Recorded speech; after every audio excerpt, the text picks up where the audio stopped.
If you're a lifter who's been training consistently, pushing heavy weights for your main lifts, but you're looking for ways to maximize your gains and enhance your recovery, and maybe you've even heard about BFR or blood flow restriction training, but aren't sure how it fits into a serious lifting program, then this episode's for you. My guest today, a leading expert in BFR, will show you how this technique can complement your heavy lifting and unlock new avenues for muscle growth. BFR might even accelerate recovery, help with rehab, and add an extra dimension to your isolation work without overtaxing your central nervous system or risking overuse injuries. We're going to show you how to intelligently incorporate BFR to enhance your training.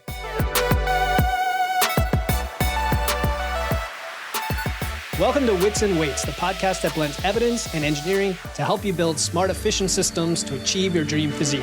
I'm your host, Philip Pape, and today I'm excited to get into blood flow restriction or BFR training with Nick Colosi, founder and president of Smart Tools. Nick has a doctorate of chiropractic with extensive postgraduate training in sports rehab and performance. He founded Smart Tools in 2014 to innovate on products for soft tissue mobilization and later BFR training. These tools have been adopted by elite athletes across professional and collegiate sports, including LeBron James and the Cleveland Cavaliers, and I've used personally their smart cuffs myself for several years. Smart Tools is also the official BFR partner for the USA Olympic weightlifting team. Now, in full disclosure, after agreeing to have Nick on the show, Smart Tools sent me a pair of the latest Smart Cuffs 4.0 to try out. And of course, I've used their 3.0 for a long time, so that was a no-brainer. I tried them out, and maybe we'll have a chance to talk about them during our conversation. Today, you're going to learn from Nick how BFR can enhance muscle growth, accelerate recovery, and complement your traditional lifting routine. Nick, welcome to the show. Thanks for having me, Philip. Appreciate it. All right, man. So let's just jump in with a scenario that many of our listeners can relate to. And this is a lifter who has solid experience already with a traditional type program. You know, they're doing the compound lifts, squats, deadlifts. They might be using bench presses or barbells or machines. And they want to add some more volume, maybe get some more hypertrophy. They want to get a pump, or maybe they are dealing with overtraining or recovery issues, stress, things like that. How can they use blood flow restriction to complement their lifting in the right way? Yeah, I mean, it's a common question we get from our non-rehab customers, our non-athlete customers, just general fitness. How do I use this just for my general fitness? How do I program it? It usually starts with, let's define BFR, hey, BFR, blood flow restriction training, we're restricting blood flow to the limb and exercising under a very light load. We're trying to mimic heavier load. So we're going to exercise at maybe 30% of your 1 rep max and try to mimic 70 to 80% of your 1 rep max. And there's a lot of research behind that. And when you show people research, they're very shocked to know that there's this much research behind this. They're like, man, there's no way that works. And there's a lot of research behind it. So getting that out of the way and kind of saying, hey, this is very safe. This is very effective. They got the cuffs, they got them on, they're finding their pressure, because that's very important. Finding limb occlusion pressure, or otherwise known as personal pressure, is vitally important to all that we do as far as all of our programming, because it allows you to scale up and scale down as far as, increasing pressure, decreasing weight, or increasing weight and decreasing pressure, depending on where you are in your training. So a typical prescription, for back of letter terms, for training is using it 3 to 4 times a week per muscle group. You want to isolate that muscle. So say hey, if it's your bicep day, maybe you have 2 or 3 bicep exercises. You want to pick one of those exercises and do a BFR session with that one exercise. And a typical BFR session would be 30 reps for your first set, and take a 30-second to a minute break, and then 15 reps, and then another 30-second to a minute break, and then do another 15. And you kind of keep doing that until you don't want to go to full exhaustion, but you want to get to volitional failure, right? You want to get to about where you're okay, I got maybe 1 or 2 reps in me, save it in the tank. You'll know where it is because it's the point you don't want to continue. Yeah, exactly. Typically, it's around the 5-minute mark. Typically, if the load and pressure is correct, and by correct meaning you want that thing off by 5 or 6 minutes, it's not a comfortable thing. It's not a spa treatment. It's this is going to be like a Normatec or something like that. It's like a flush the systems. It's not that. However, it's highly effective at what it does. So if your goal is to increase strength and increase hypertrophy and decrease the load on the joints, BFR is a great accessory work to augment, heavier lifting days. If you want to maybe take a little lighter, because I see it a lot, especially at my age. I'm pushing 40, and and I used to do a lot of lifting when I was younger. And you see a lot of people are like, yeah, my joints aren't what they were when I was 21. I can't lift as heavy as I did and as often as I did when I was younger. And so BFR is a great plug-in for that. I mean, that's just one example, but it's a great example. Right? I have people up to 85 years old using these things. I mean, it's crazy because they're just like, I'm getting some great results and lifting these light loads. Yeah, and I feel like it's still this like secret in the community. Like a lot of people don't know about it still. And they're like, what the heck is that? I don't remember how I came across it years ago because I used to use the just like cheap straps that you would just like strap together and oh man, you could screw that up easily. And then I came across you guys because I was looking into different products. But I did find that I'm north of 40. So, and I didn't get started to this till I was in my late 30s anyway. But even now I deal with low back fatigue or shoulder fatigue or whatever. I've had a couple surgeries. And even just last week, I was using the cuffs because I was having some agitation with my shoulder. And I said, I want to just go higher rep on this, really get that close to failure without the load. And it's a great use case to fit into a lot of different populations. One of the questions people have is, how does it truly mimic the 80 or 90% of 1RM when you're not literally loading your body with that weight?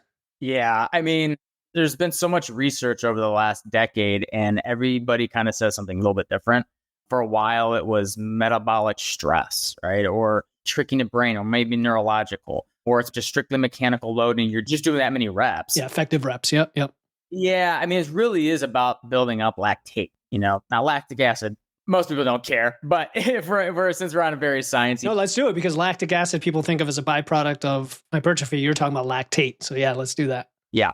So, I mean, that is really the crux of it. And you're stressing the muscle. Obviously, you're restricting oxygen-rich blood to the muscle, and you're doing a lot of reps, about 50 to 75, depending on, what pressure you have the cuff at, whether it be 30, 40, 50% LP or 80%. So that really depends. So that's kind of what we know now is that there's that lactate buildup in the muscle, restricting oxygen to the muscle. Because what BFR is doing is it's restricting oxygen-rich blood into the muscle, but it's blocking those waste products out. Basically, imagine if you're doing like a high rep set of like 30 or 40 or 50. So something ridiculous, or like a HIIT training, basically. You're going to feel exhausted. You kind of get that feeling with BFR, but you get it very quickly and at very low loads. So it's used very commonly in the rehab setting for obvious reasons. Low load, you recover faster. It's used in mainly for professional reasons, like for like athletes. It's used mainly for in-season training to deload joints to maintain strength and hypertrophy, but you're deloading the joints. NFL guys, pretty much that's what they're doing now because their bodies are taking beating. Or what are we on now? Week 3, going into week 3. So they're just starting to get beat up pretty good. So they're using it that way. Our NBA guys, they use it mainly for recovery after games. But that's the pro athletes. And the general athletes, they use it at all 3 levels. They use it, during their regular training. They use it for recovery, for like flushing. So there's a lot of different ways to use it. It's not just for isolation. There's a lot of different ways you can do BFR. Yeah, so that's the perfect segue, right? Because someone's thinking, okay, let's say I'm on a 4-day split. Very typical, maybe upper, lower, push-pull leg type split where they've got some compound lifts, some accessories, and then some isolation. I mean, you kind of alluded to earlier, a few days a week, a few different muscle groups, but, you don't want to do all BFR. And I'll tell you, like, there's value in once you've done BFR, you realize like sets of 3 to 5 aren't so bad sometimes. And having variety in there is helpful, right? Because even with normal isolation work on a cable, you might be up in the 15, 20 range for some of those. So give it to us. Like what's a typical, you're going to substitute this for this or add this in with BFR? Yeah. I mean, kind of like I was saying before, you would substitute it. It's good to pick one exercise and substitute that as a BFR exercise. So like biceps is just an easy example. If you're doing bicep curls, but there's 1,000 other bicep exercises you're doing, but you just pick one and then you do that rep and set scheme with BFR. Pressure wise, you're looking at about 50% LP. That would probably be a good recommendation. If you're doing it for training and not for rehab and you have no other contraindications, that's also very important. Making sure that you're clear to do BFR, because there are contraindications doing BFR, like with anything. I mean, like with regular strength training, there's contraindications. You want to be cleared by a physician. But 50% LOP for the arm, 80%, 70% for the leg. That is kind of where the sweet spot is now as far as LOP goes. And then you can play around with those pressures, kind of like I was saying before. You want to increase the pressure, decrease the load.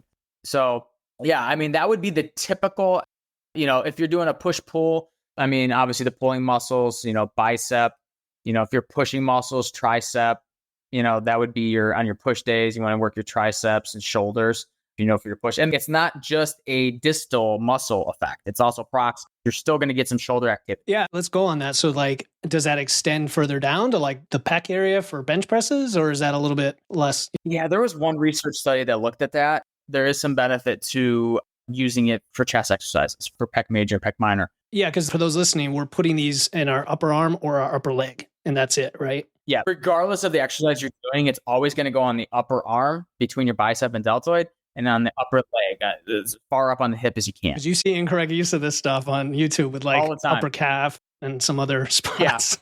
Yeah, it's all the same plumbing, and that's what we say. That's what Dr. Nicholas Rolnick in New York says. It's all the same plumbing, right? So there's no reason.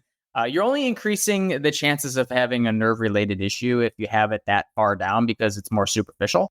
So we do recommend it to put on the upper leg because it's thicker. Nerves are not as superficial. You'll have less complications, if any. Yeah, cool. So you mentioned the arm. Definitely biceps and tricep work for anybody listening. If you want a massive pump and just everything popping out. I mean, not that that's the end goal, but it's a nice short-term reward when you do this. Yeah. 30, 15, 15, 15. That's the protocol typically. And start way lighter than you think with the load. Trust me, start way lighter. Yeah. That's so, you need an ego check, right? Because you're I can do 50-pound dumbbell curls, no problem. Put the BFR cuffs on. And then you get about maybe 5 or 6 reps in. You're like, wow, this was a bad decision. Yeah. It resets you for the next time. You're like, okay, now I get it.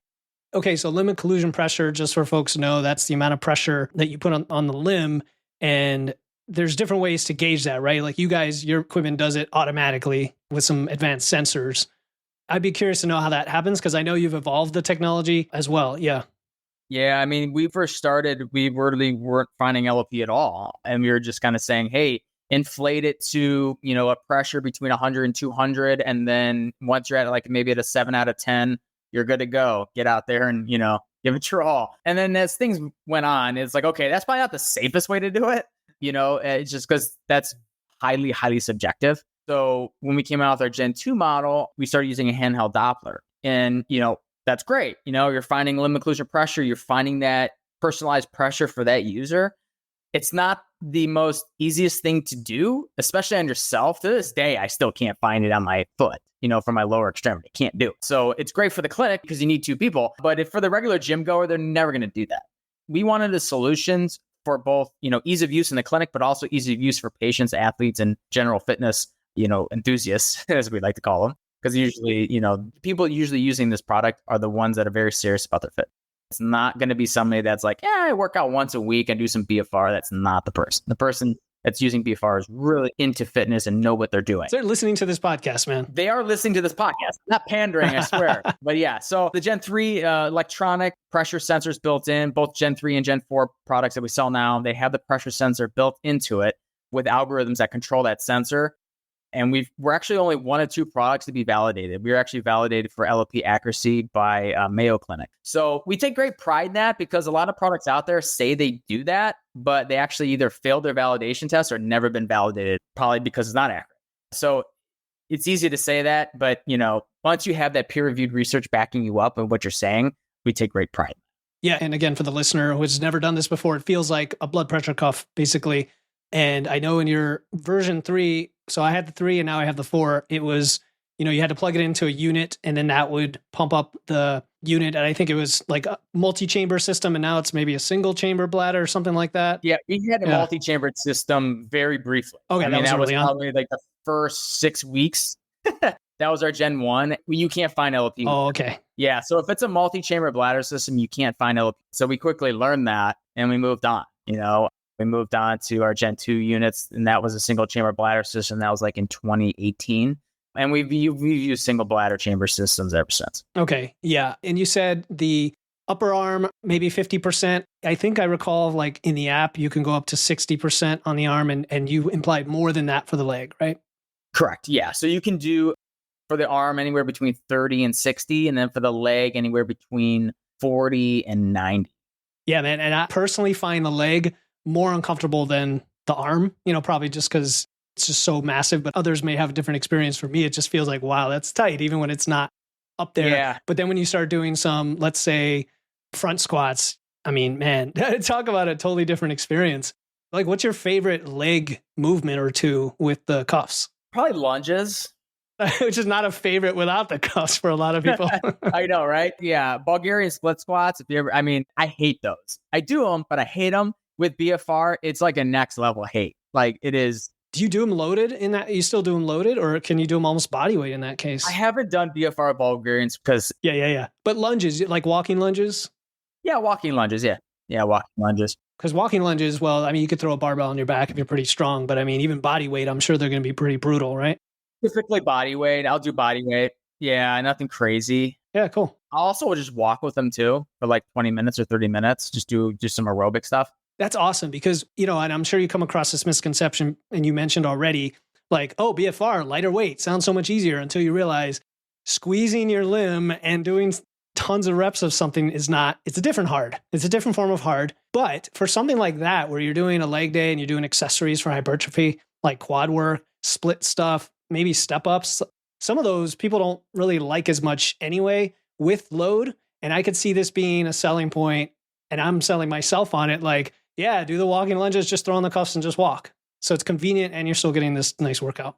Yep. Yeah. I think a lot of I do it, but anybody could do it. I mean, a lot of our older customers do it to boost their aerobic capacity. Yeah. You don't want to go on a 16-mile bike ride with them or anything like that, but like a 20, 30-minute decently brisk walk with cuffs, more than enough.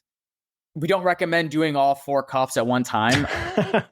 That's one thing that I just absolutely detest when I see that on social media, because you kind of need to do that. If you have a multi-chamber bladder cuff, you need that because it's not going to give you that stress to the muscle.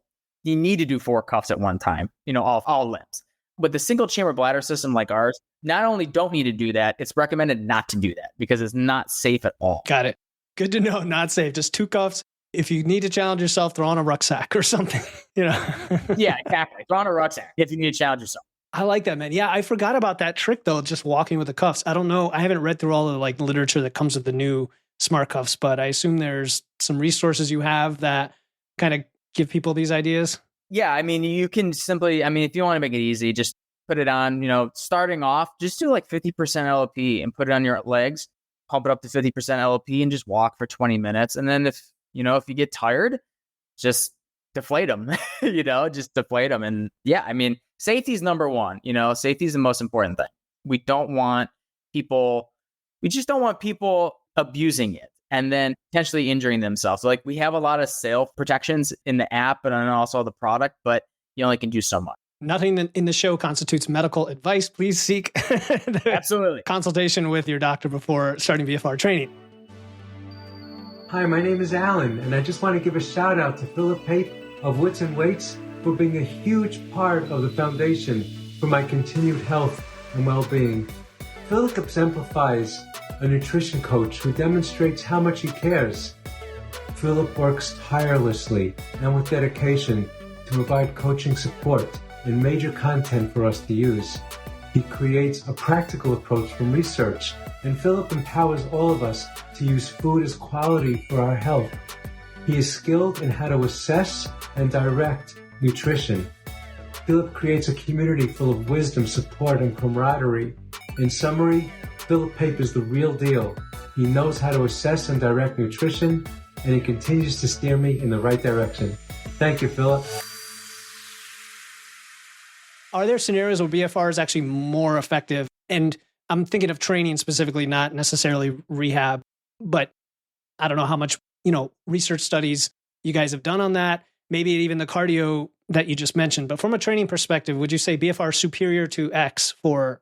I mean, we always tell people if you can lift heavy, because there's a huge neurological component to that you're just not going to get with lighter loads. And we never tell people that this is going to replace heavy lifting. That's also not true.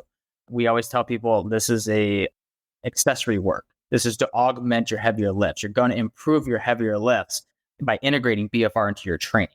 So we're not saying this is going to replace it. It is a nice adjunct to it. It's a nice accessory work. It's nice to help prevent injury and recover from injury. If you got a nagging shoulder, like my shoulder is always painful. So like if you got a nagging shoulder, nagging elbow, you tweak something, do some BFR for the week, and just take it lighter and let those tendons recover. I also noticed my tendons don't recover as fast as they used to. When I was 21, right? You can go out and drinking and then, you don't have to worry about golfer's elbow. But it's, so that's where it really is highly effective. That's awesome. Yeah. Yeah, no, as an accessory and the things we mentioned before, what about, and on travel comes to mind. Actually, we're going to a family vacation next week, and I would never ask my wife to let me go to a gym while we're on a family vacation. But I could bring my little, case of BFR cuffs and do stuff in the room. Gives even more options than just like bands or TRX or something. Sure. I mean, if you have very few equipment, it's great because you can lift up your equipment basically, right? It's like, oh, yeah, I got a TRX strap. I got this. I got a couple 10-pound dumbbells or whatever.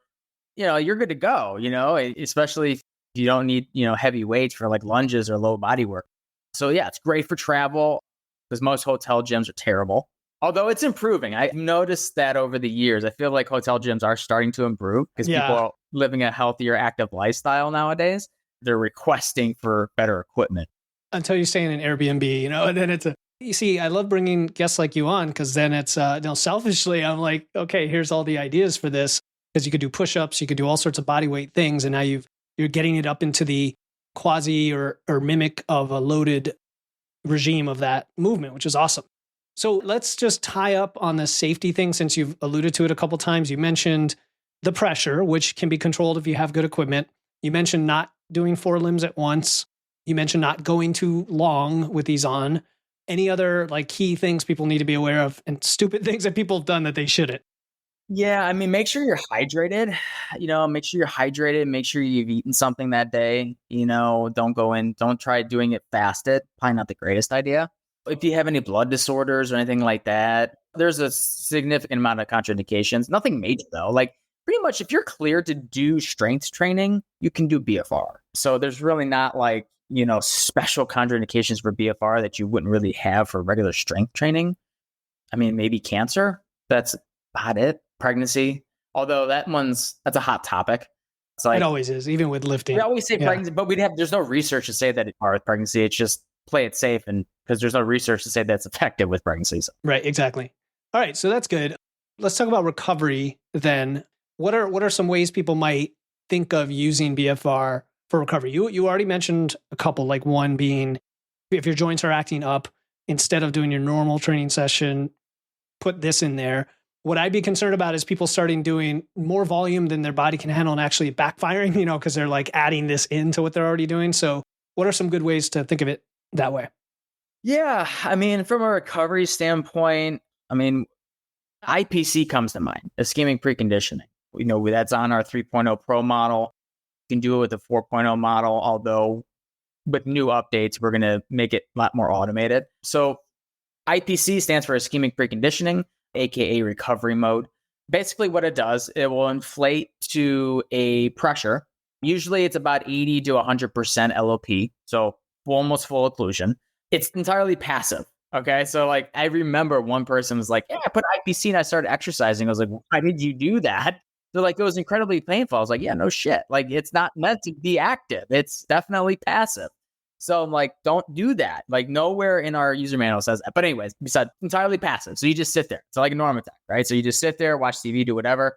It will inflate and it will hold that for 5 minutes. And after 5 minutes, it will deflate and then it will deflate and stay deflated for 3 minutes. And then it will 5 minutes on again. So 5 minutes on, 3 minutes off. You can do that 3 times. And then that's it. That's the recovery period. And the research is relatively mixed on it. It's not a slam dunk, not a home run that just does everything that, some research studies says it. It increases VO2 max 1% to 2%. So for the average person, is that really that big of a deal? Yeah, kind of. For the pro athlete, that's everything, right? 1% to 2%, that's huge. But it does reduce DOMS. It does improve your recovery, for the next day. So if you had a hard workout, do a recovery mode for 10, 15 minutes when you get home, after you shower or whatever, and just sitting on the couch. Great way to just recover. You can do that on arm or legs. Arms are a little bit more painful, so you got to be a little bit more mindful. Like, would I go 100% LLP on the arms for LLP? Probably not. I'd probably go more like 80%. It's funny, the research is really mixed. So I keep saying 80 or 100% because there's been studies that have shown that both are effective for IPC. It's not just 100% LLP anymore. It's, could be 80%. And for the arm, you got the neurovascular bundle. It's pretty superficial. So you want to be mindful of that. So, numbness and tingling is a lot easier to get to occur on your arm than it is on your leg. So 80% LLP, for a recovery session for the arm. It's usually what I do.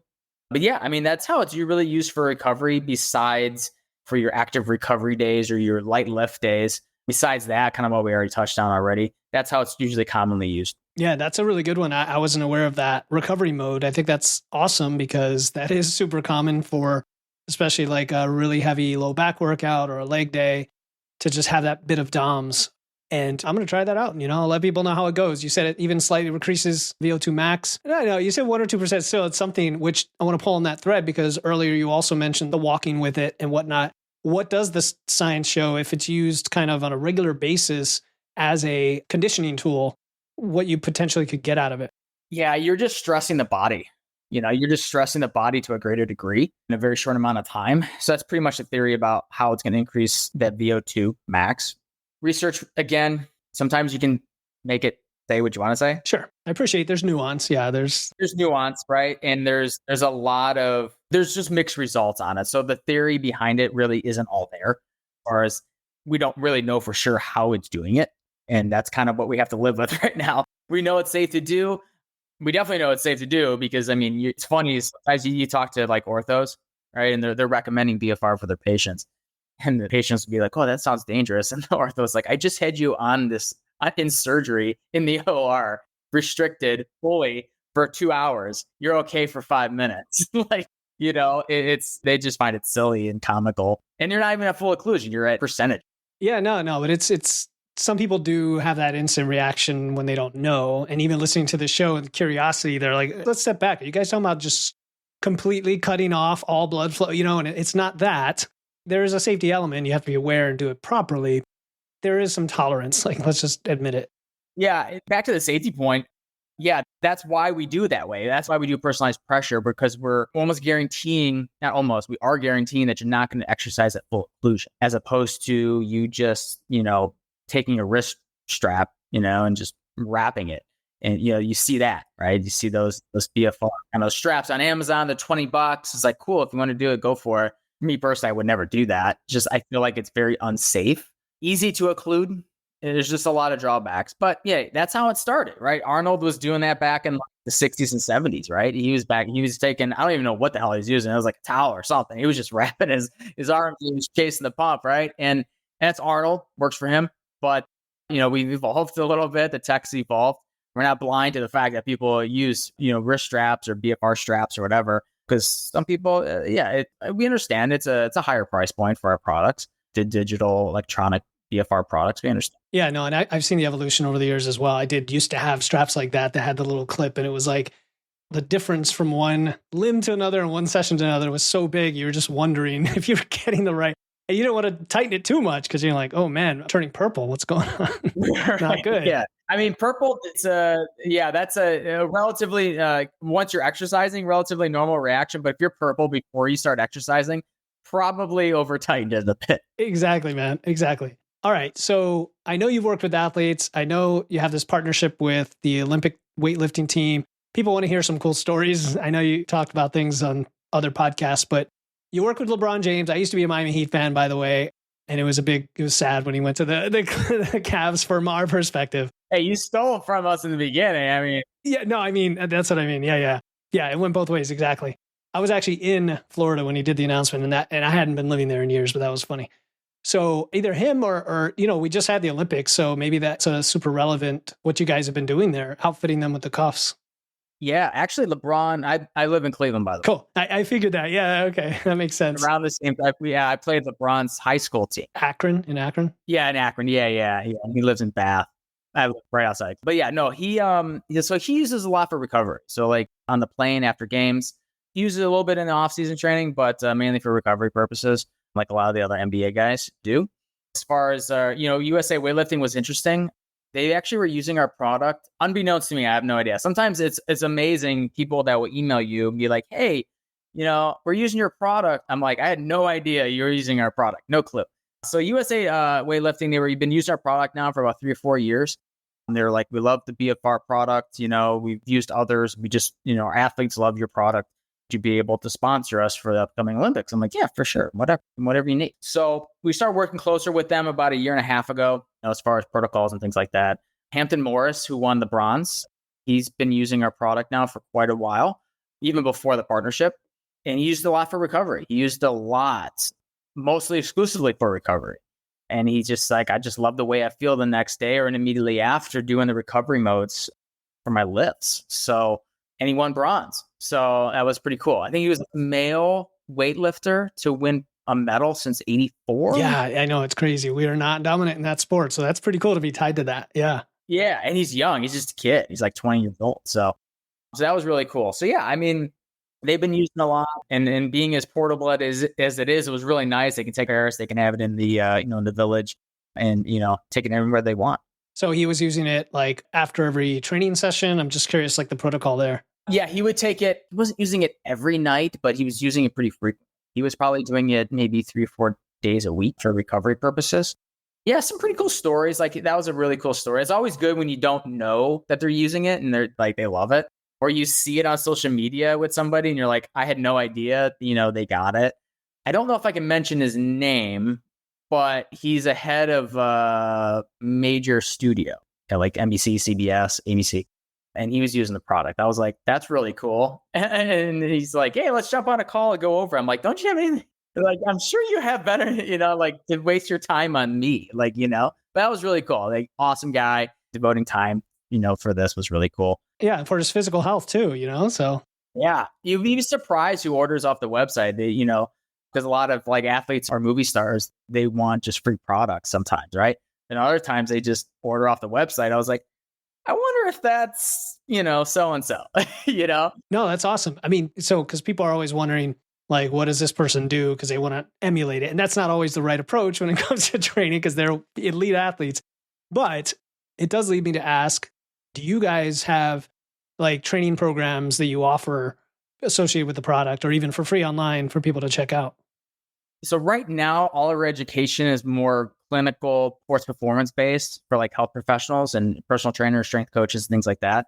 But as BFR has now evolved, almost half of our customer base is non-health professional. So it's like patients and athletes and just general fitness enthusiasts. So we are currently transitioning to offer more options for them for more custom programming. So we're launching a new website in about 60 days. We are going to start doing 30-minute free consultations with customers to kind of just say, hey, what are your needs? What are your goals? How do you want to apply this to your training?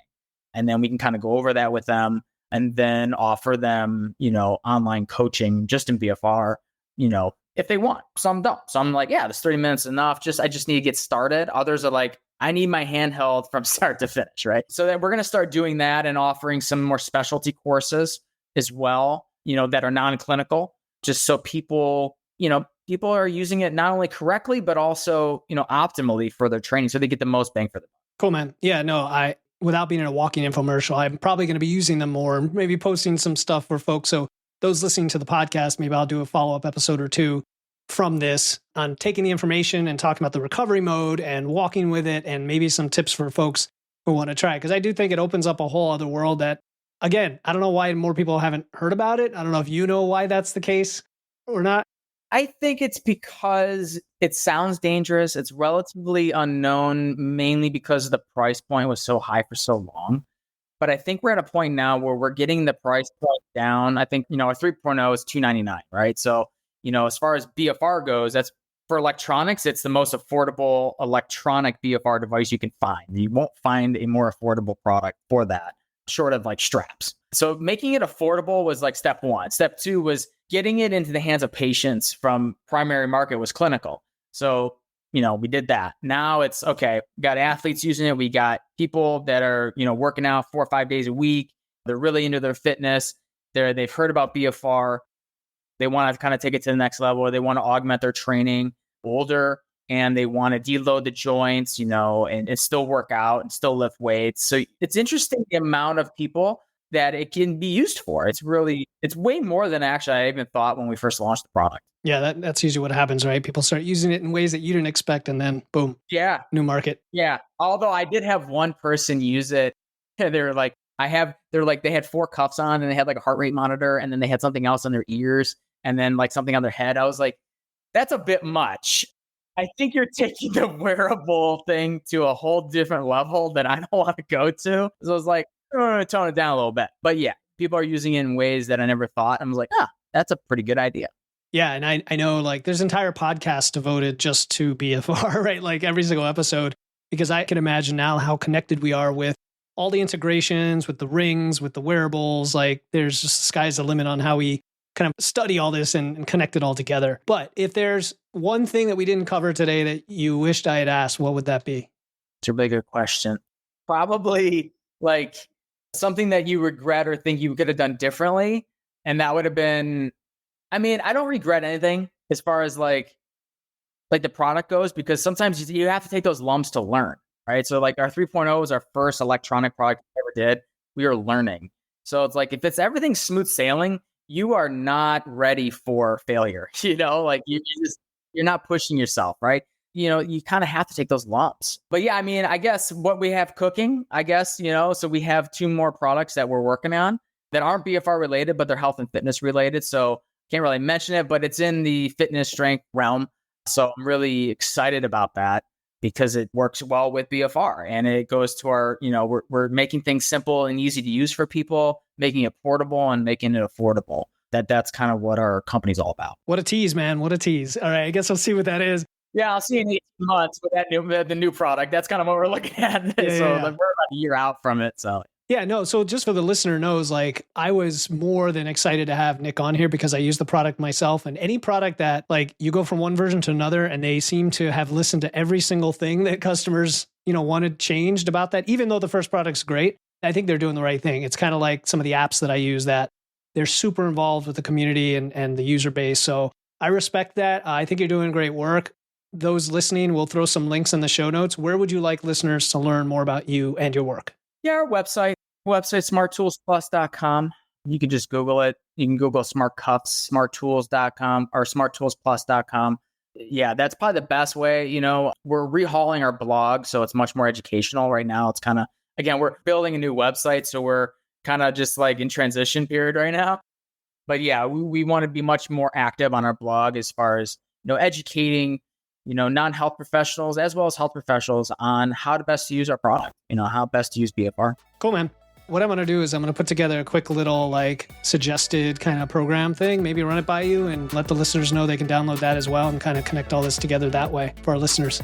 Awesome, man. Well, thanks so much for coming on. It was a pleasure. Love learning about this stuff. Yeah, absolutely. Thanks for having me. Appreciate it.